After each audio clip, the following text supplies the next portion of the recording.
Welcome back, everybody. How's it going? We're on to part two of this little top 10 of the decade by decade series. We are on to the 1980s.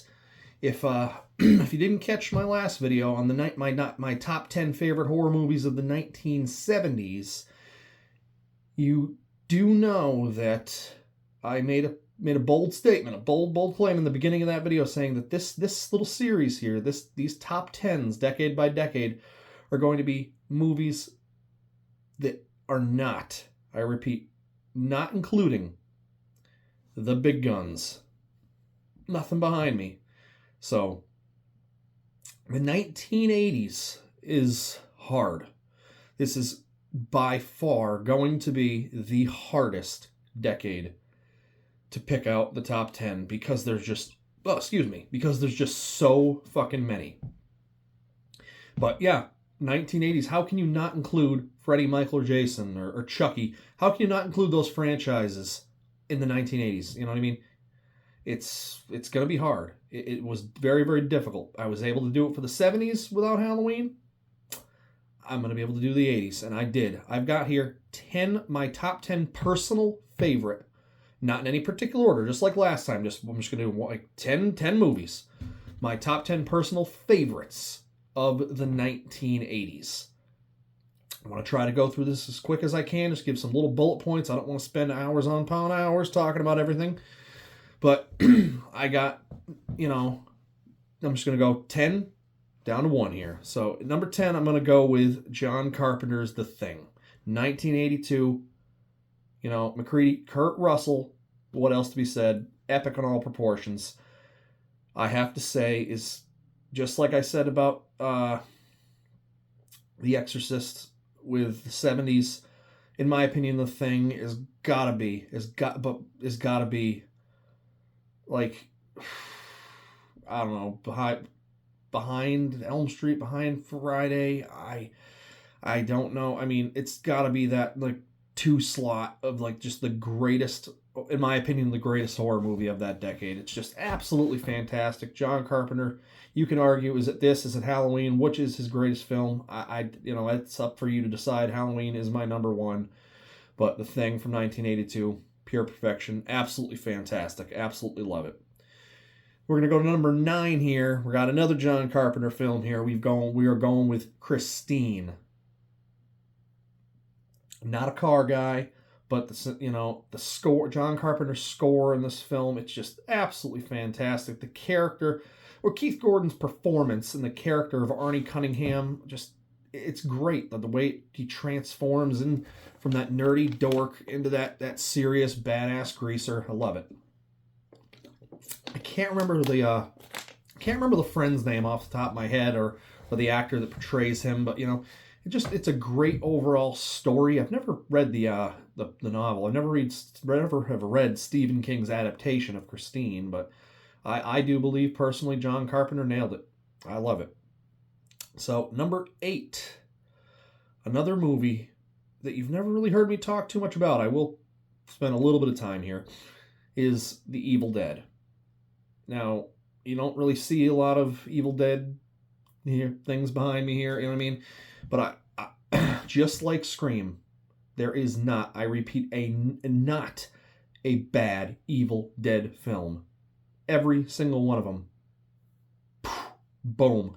A consistent franchise. You can't say that about anything else. Now, Sam Raimi's Evil Dead from 1981, the character of Ash Williams, we did get some really bad news about Bruce Campbell a couple of weeks back. He's got that cancer that it's treatable but incurable. Best wishes out to Bruce Campbell and his family. Hope the best for him. Praying for him every day.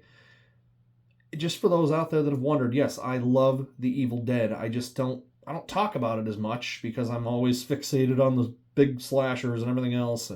But I mean, if I'm in the mood, I'll pop on Evil Dead. I'll pop on 2 or Army of Darkness. That remake is really solid. Evil Dead Rise was great. We'll see what Evil Dead Burn brings about. You know what I mean? It's an overall really solid, rock solid franchise. But I do love that first movie. I love the cabin. I love the Deadites. It's fun. It's like a great fun, the cringy dirty, grimy look to the movie, that low budget look. It's just great. And, Sam Raimi's gone on to be one of the greatest filmmakers of all time. It's excellent. It's just an excellent film. Excuse me.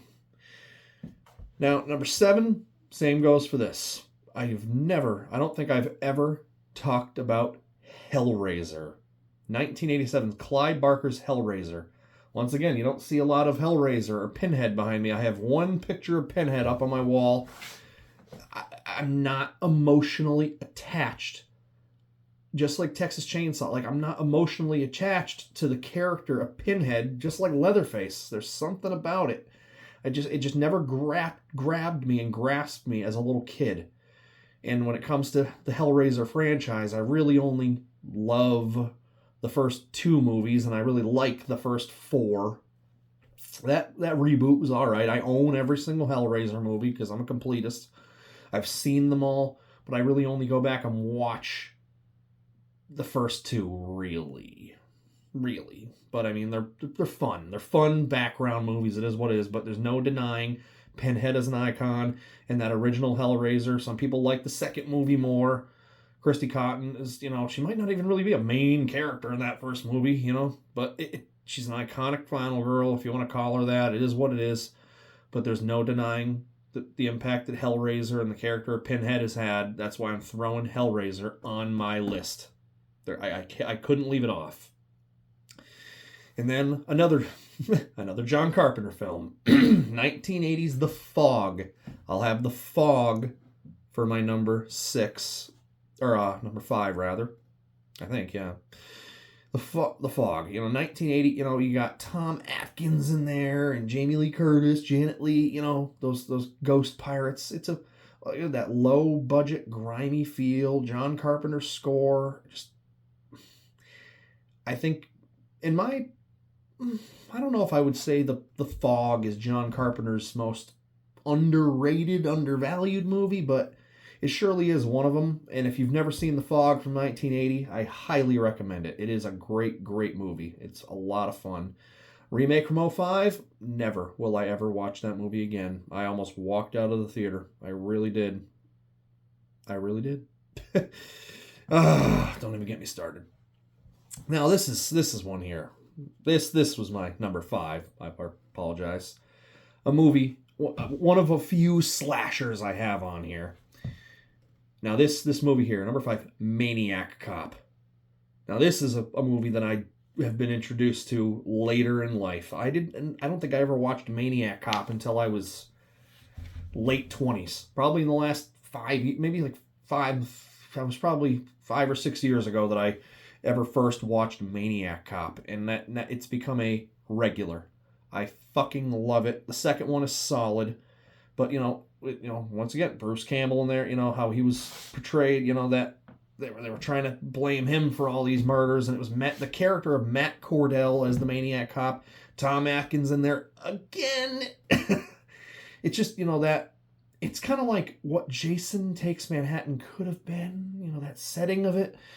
But just the character of Matt Cordell, Maniac Cop was an excellent, excellent movie. It's like a mixture. It's like an action slasher crime movie kind of thing. It's great. 1988, the slasher genre was dying a slow death. I don't know how many of you have seen or ever heard of Maniac Cop. I'm sure it's on Tubi. If you or something, watch it. It is fucking awesome. It's a great, great movie. I love it. Number 4, a controversial movie, but one of the 2 movies that scared me as a little boy. Only 2 gave me nightmares, and that is, number 4 is Pet Sematary. 1989, Stephen King's adaptation. Pet Sematary, just, oh my god. I mean, Fred Gwynn, just that character freaked me out. And little Miko Hughes, the way Gage just gets derailed there and then comes back. It's so fucking spooky and freaky, and I'll never ever let my wife watch that movie again for obvious reasons, but I have a special emotional attachment to Pet Sematary for a lot of reasons, but it's not an all the time watch, just when I'm in the mood. I haven't watched it in a couple of years, but I'll always love it. Then We've got 3 more here. Number 3 is going to Psycho 2. One of probably, I would probably put it easily in a top 10, possibly a top 5 greatest horror sequels ever. 23 years later, they come back at this. Meg Tilly, in that vulnerable performance she gives in there. Anthony Perkins has not lost a step, hasn't lost anything. We all think in the beginning, Norman Bates is cured and normal, and Mother is gone and everything else, and then the way he was slowly tortured and strung along through that movie, and he just slowly descends into madness again. And Marion Crane's sister coming back, and Psycho 2 was an epic film, a great slasher.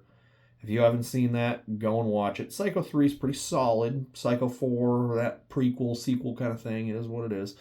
But I don't mind it, but it's not the greatest thing. Stay away from the Psycho remake from 98. But Psycho 2, 1983, a fucking awesome movie. Now we've got 2 more here. This is a guilty pleasure, but I can't. Sleepaway Camp. I have Sleepaway Camp at my number 2.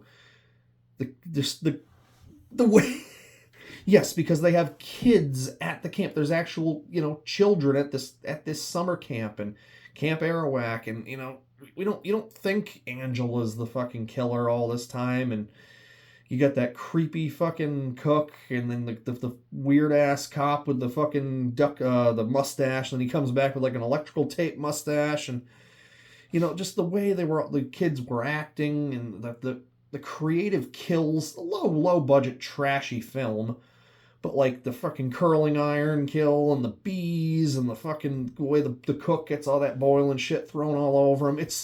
I fucking love Sleepaway Camp. It's a filthy, grimy, dirty ass movie, especially at the end. If you don't know, it's just a fucking fun ride. And Angela Baker became her own little horror icon herself, and it is what it is. I threw on a movie like Sleepaway Camp over an obviously better movie like The Shining, just because I had to do something different. I just couldn't, you know what I mean? People are gonna be like, well, how could you leave off like Day of the Dead or The Shining or something like that? Like, I had to throw a movie like Sleepaway Camp on here. I just had to. I'm sorry. I had to. And then number 1, not necessarily my number 1, but 10-1. I'm cheating here a little bit, but we're going with Halloween 3, Season of the Witch. I think it's okay to cheat on this one because it's the anthology, nothing to do with Michael Myers, so I can get away with that a little bit, you know what I mean? But just, it's still, I've said it multiple times and I'm going to say it again. How the hell does my wife really enjoy this movie? I don't know, but I'm not going to complain. Badass Chalice in there, and Colonel Cochran, like the most diabolical villain you can imagine. It's so freaking fun. I love Halloween 3. I don't care. Halloween 3 is awesome. It's a great time. I really, really enjoy it, and I hope that if they do anything with the Halloween franchise, they continue to stay away from Michael, and they do something with Season of the Witch. But they take their time and do it right, whether it's a TV series, a reboot of some sort, whatever they're going to do, take your time and do it right, and give us something interesting. So, we'll see. So that was my top 10 of the 80s. Once again, it was definitely hard because I couldn't include the original Child's Play. I couldn't include Elm Street or Halloween 2, Halloween 4, any of them Friday films. This was fucking hard. There's so much that was left off of this. I understand that, but I had to go with my gut feeling of my personal favorites. I do think the 90s is going to be hard too. But I've talked, as you can see behind me, I do have, that 90s, that late 90s run is what I grew up on, and I really, really love it. So I think the 90s will be difficult, but the 80s, nothing. This was a very, very hard list to make. And just, if you have any other suggestions, and let me know what you guys think. Let me know what your favorites are other than, the big three or Child's Play. What do you guys think? Let me know down below in the comments. Until next time, we're going to be working on the list for the 1990s. So we will see you then. You take it easy. Peace out.